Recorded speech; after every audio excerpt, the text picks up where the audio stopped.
नमस्कार दोस्तों, आज हम एक ऐसी कहानी की बात करने जा रहे हैं जो आपकी रूह तक को हिला देगी। ये कहानी है एक स्नाइपर और उसके सपोर्टर की।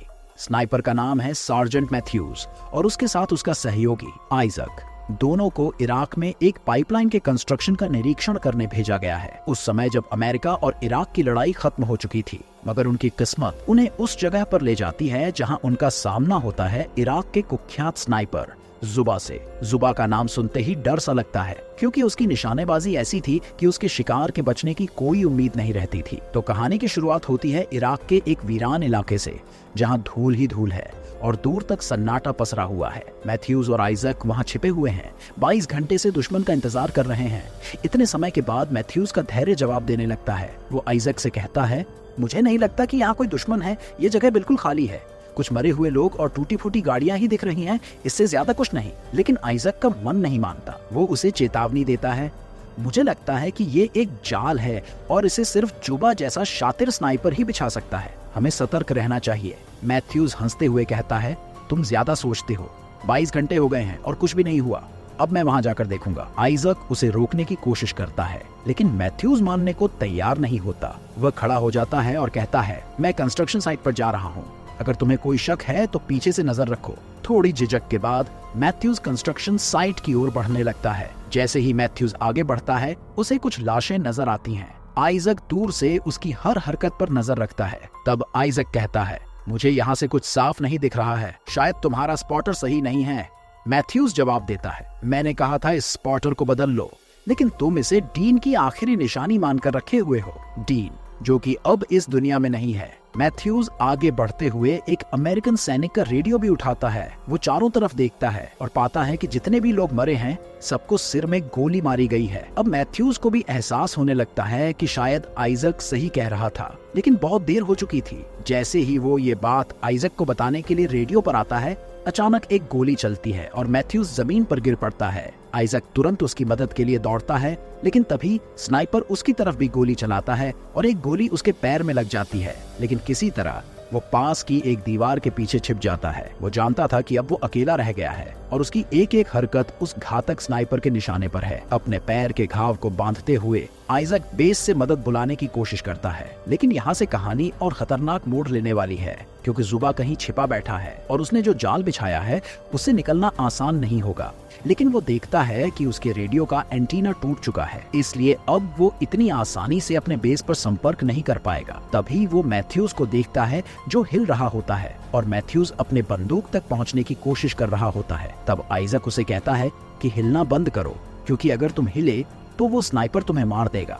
लेकिन मैथ्यूज फिर भी कोशिश करता रहता है और समय ऐसे ही बीतने लगता है। थोड़ी देर के बाद आइजक को लगता है कि मैथ्यूज मर गया, जिससे वो बहुत निराश हो जाता है। इसके बाद आइजक कोशिश करने लगता है कि वो अपने पैरों से गोली निकाल दे, लेकिन इसमें बहुत दर्द होता है। वो ऐसे ही कोशिश करता रहता है, लेकिन दर्द इतना बढ़ जाता है कि आइजक बेहोश हो जाता है। वो बहुत देर तक बेहोश पड़ा रहता है, लेकिन थोड़ी देर बाद उसकी आंखें तब खुलती हैं जब वो रेडियो पर कुछ हलचल सुनता है। फिर वो रेडियो पर बात करने लगता है और उसे लगता है कि उसके बेस वाले उससे संपर्क करने की कोशिश कर रहे हैं। वो उन्हें सारी खबर देता है और कहता है कि हमें दवाइयाँ चाहिए और साथ ही रेस्क्यू टीम की भी जरूरत है, जो हमें यहाँ से बाहर निकाल सके। तब उधर से लोग कहते हैं कि हम तुम्हें देख नहीं पा रहे हैं और तुम्हारी सटीक लोकेशन के लिए चाहते हैं कि तुम खड़े हो जाओ या वहां से गोली चलाओ, तभी हम तुम्हें बचा पाएंगे। ये बातें सुनकर आइजक परेशान हो जाता है और उसे इस आदमी पर शक होने लगता है, क्योंकि ये सारे निर्देश नियमों के खिलाफ थे। स्नाइपर की ट्रेनिंग में सिखाया जाता है कि ऐसा कभी न किया जाए। आइजक नोटिस करता है कि इस आदमी का एक्सेंट भी अमेरिकन नहीं है। तभी उसे समझ आता है कि ये वही स्नाइपर है जिसने अभी अभी मैथ्यूज को मारा है और वो अब आइजक की लोकेशन जानने की कोशिश कर रहा है। आइजक कहता है,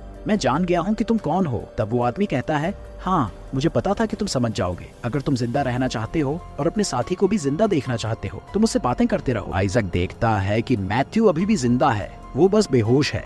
अब आइजक को न चाहते हुए भी इस आदमी से बात करनी पड़ती है। आदमी आइजक से उसके निजी सवाल पूछने लगता है, जैसे वह स्नाइपर कैसे बना, उसके परिवार में कौन कौन है और कई अन्य व्यक्तिगत बातें। आइजक यहाँ बात सिर्फ इसलिए कर रहा था ताकि वो स्नाइपर को बातों में उलझाए रखे और उसकी लोकेशन ट्रेस कर सके। इसलिए आइजक बीच बीच में अपने स्पॉटर से देखने लगता है कि आखिर वो स्नाइपर कहाँ छिपा है और जमीन पर नक्शा बनाने लगता है कि वो स्नाइपर कहाँ पे हो सकता है। इसीलिए आइजक उस स्नाइपर से पूछता है कि तुम कौन हो। तब वो कहता है कि मैं बस यहाँ का एक सिविलियन हूँ, तब आइजक उसे कहता है कि आखिर तुम ये सब क्यों कर रहे हो? यहाँ का युद्ध खत्म हो चुका है और तुमने जितने भी लोगों को मारा वो सारे मासूम लोग थे और वो पाइपलाइन में काम कर रहे थे, और अगर ये पाइपलाइन बनेगी तब इससे इराकी गवर्नमेंट को फायदा होगा, लेकिन तुम यहाँ की सारी चीजों को खराब कर रहे हो और तुम अपने आप को एक इराकी कहते हो। तब वो आदमी हंसने लगता है और कहता है कि कोई युद्ध खत्म नहीं हुआ, युद्ध सिर्फ तुम्हारे लिए खत्म हुआ है, हम जैसे लोगों के लिए युद्ध कभी खत्म नहीं होता। और तुम्हें क्या लगता है ये सारे पैसे इराकी गवर्नमेंट को मिलने वाले हैं? कभी नहीं, ये सब कुछ एक छलावा है। और इतना कहने के बाद वो कहता है कि तुम अपने परिवार के बारे में कुछ क्यों नहीं बताते? तब इस बात को सुनने के बाद आइजक गुस्सा हो जाता है और कहता है कि मैं तुम्हें कुछ नहीं बताने वाला। तब वो आदमी कहता है कि तो मैं अभी मैथ्यूज को मार देता हूँ। इस बात को सुनने के बाद आइजक कहता है कि तुम उसका नाम कैसे जानते हो? तब वो आदमी कहता है कि मैं तो ये भी जानता हूँ कि तुमने कितने लोगों को मारा है, और अगर आज मैथ्यूज मरा तब ये दूसरा आदमी होगा जो तुम्हारी गलती से मरेगा, क्योंकि तुम्हारी गलती से पहले ही एक आदमी मर चुका है और वो था डीन। इस बात को सुनने के बाद अब आइजक और भी ज्यादा भड़क जाता है और कहता है कि तुम डीन के बारे में कैसे जानते हो? क्योंकि डीन आइजक की गलती से मरा था, आइजक का निशाना चुका था और वो गोली जाकर डीन को लग गई थी, इसीलिए अब आइजक यहाँ पे टूटने लगता है, क्योंकि वो आदमी आइजक के दिल पे वार कर रहा है और उसे ऐसी ऐसी बातें बता रहा है जिससे आइजक को चोट पहुंच रही है। लेकिन अब आइजक को यहाँ पे बहुत ही ज्यादा प्यास लग जाती है। तब वो देखता है कि उसकी बोतल खाली हो चुकी है, क्योंकि उसे स्नाइपर ने बोतल के बीच में गोली मारी थी, इसीलिए अब इसके पास बिल्कुल भी पानी नहीं है। लेकिन आइजक प्यास से तड़प रहा है। तब वो आदमी उसे बताता है कि मैंने ही तुम्हारी बोतल पर गोली मारी थी और मैंने ही तुम्हारे रेडियो पर गोली मारी थी ताकि तुम संपर्क न कर पाओ अपने बेस से, और मैंने जानबूझकर तुम्हारे घुटने पर गोली मारी ताकि तुम यहाँ से भाग न सको। और अब मैं जानता हूँ कि तुम्हारी मौत कितनी दर्दनाक होने वाली है, क्योंकि मैंने तुम्हारे सारे रास्ते बंद कर दिए हैं और अब तुम ऐसे ही तड़पते रहोगे और तड़प तड़प के मरोगे। तब आइजक कहता है कि तुम एक आतंकवादी हो। तब वो आदमी हंसने लगता है और कहता है कि तुम मेरे देश में आए हो, तुम्हारे हाथों में बंदूक है और तुम हम लोगों पर गोलियां चला रहे हो और तुम मुझे आतंकवादी कहते हो। और इसी बीच आइजक देखता है एक बहुत बड़े कचरे के ढेर को और उसे पता लग जाता है कि ये स्नाइपर इसी कचरे के ढेर के पीछे है। और आइजक को इस बात का भी एहसास होता है कि ये बहुत ही मजा हुआ खिलाड़ी है, क्योंकि उस कचरे के ढेर में इतनी देर तक छुपे रहना और उसके बाद भी परफेक्ट निशाना लगाना कोई छोटी बात नहीं है। इसीलिए आइजक उस आदमी से कहता है कि कहीं तुम जुबा तो नहीं? तब वो कहता है कि नहीं। फिर वो कहता है कि मुझे लगता है कि तुम यूएस आर्मी के साथ थे और तुमने स्नाइपर की ट्रेनिंग यूएस आर्मी से ली और उसके बाद तुमने उन्हें धोखा दे दिया और उन्हीं को मारने लगे। तब वो आदमी कहता है कि नहीं, मुझे यूएस आर्मी ने ट्रेनिंग नहीं दी है और मैं सिर्फ उन्हीं लोगों को मारता हूँ जो पहले मुझे मारने की कोशिश करते हैं। और तुम लोग यहाँ पर क्या कर रहे हो? अगर तुम लोगों का मानना है कि युद्ध खत्म हो चुका है तब अभी भी तुम लोग यहाँ पर क्या कर रहे हो? लेकिन अब आइजक टूट चुका है, इसलिए कहता है कि अब मेरे लिए कोई भी चीज आसान नहीं होगी, और अगर मैं यहाँ से जिंदा गया भी तब भी मेरे लिए चीजें बिल्कुल भी आसान नहीं होंगी, क्योंकि मैं डीन और उसके परिवार को जानता हूँ और डीन की मौत मेरी वजह से हुई है, इसीलिए मेरी नजरों के सामने हमेशा ही उसके परिवार की शक्ल घूमती रहेगी। और अब धीरे धीरे करके हालत खराब होने लगते हैं आइजक की। तब वो आदमी कहता है कि अगर तुम मर गए तब मैं तुम्हारी जबान काट करके बाहर निकाल लूंगा और उसके बाद तुम्हारे सर को काट करके अलग कर दूंगा। इन बातों को सुनने के बाद आइजक बेहोश हो जाता है, लेकिन थोड़ी देर के बाद जब उसकी आंख खुलती है तब वो अपने हेलमेट को एक लकड़ी पर लगाता है और उसके ऊपर एक कपड़े को भी बांधता है ताकि वो आदमी उसे डिस्टर्ब न कर सके। लेकिन वो आदमी फिर भी इससे डिस्टर्ब नहीं होता है, जिससे आइजक और भी परेशान हो जाता है। थोड़ी देर बाद आइजक एक और चाल चलता है और पास में जाकर एक राइफल लेने की कोशिश करता है। साथ ही वो वहाँ मौजूद दूसरी चीजें भी देखता है।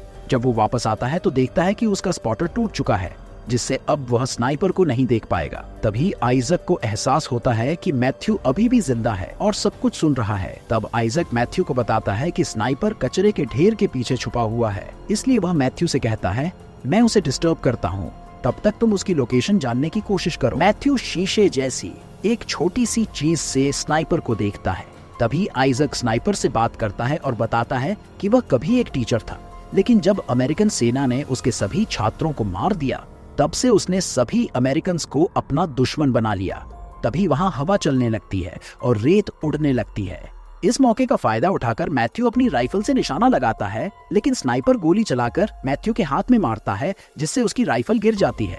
मैथ्यू घायल हो जाता है और रेंगते हुए आइजक के पास जाने की कोशिश करता है, लेकिन स्नाइपर फिर से गोली चलाकर उसे मार देता है। यह देखकर आइजक टूट जाता है। तब स्नाइपर पूछता है तुम अभी भी इराक में क्यों रुके हुए हो? आइजक रोते हुए कहता है कि वह नहीं जानता, बस अपने परिवार के पास वापस जाना चाहता है। आइजक कबूल करता है कि उसने गलती से अपने दोस्त डीन को मारा था और यह बात किसी को नहीं बताई। तभी आइजक देखता है कि उसके रेडियो में हलचल हो रही है, लेकिन रेडियो खराब हो चुका होता है। अब उसे समझ आता है कि वहाँ के वर्करों ने कभी मदद नहीं मांगी थी, क्योंकि स्नाइपर ने उन्हें पहले ही मार दिया था और खुद कांटेक्ट किया था ताकि वे अमेरिकी सेना को फंसाकर मार सके। आइजक कहता है, अब तुम मैथ्यू पर गोली मत चलाना क्योंकि वह मरने वाला है। इसके बाद आइजक बेहोश हो जाता है।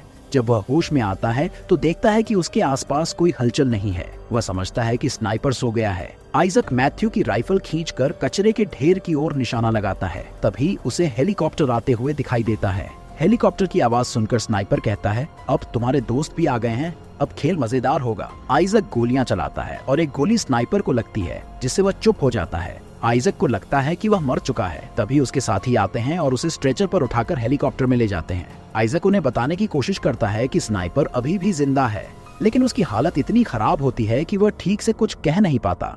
जैसे ही हेलीकॉप्टर टेक ऑफ करता है, स्नाइपर गोलियां चलाकर सभी को मार देता है, जिससे हेलीकॉप्टर क्रैश हो जाता है। आइजक, मैथ्यू और जो लोग उसे लेने आए थे सभी मर जाते हैं। फिर स्नाइपर रेडियो के जरिए हेडक्वार्टर से संपर्क करता है और खुद को अमेरिकी सेना का बताता है। हेडक्वार्टर वाले उसे मदद भेजने का वादा करते हैं। इसी तरह स्नाइपर का खेल फिर से शुरू हो जाता है, क्योंकि अब और लोग आएंगे और वह उन्हें भी मार डालेगा। इसी के साथ यह फिल्म यहीं खत्म होती है।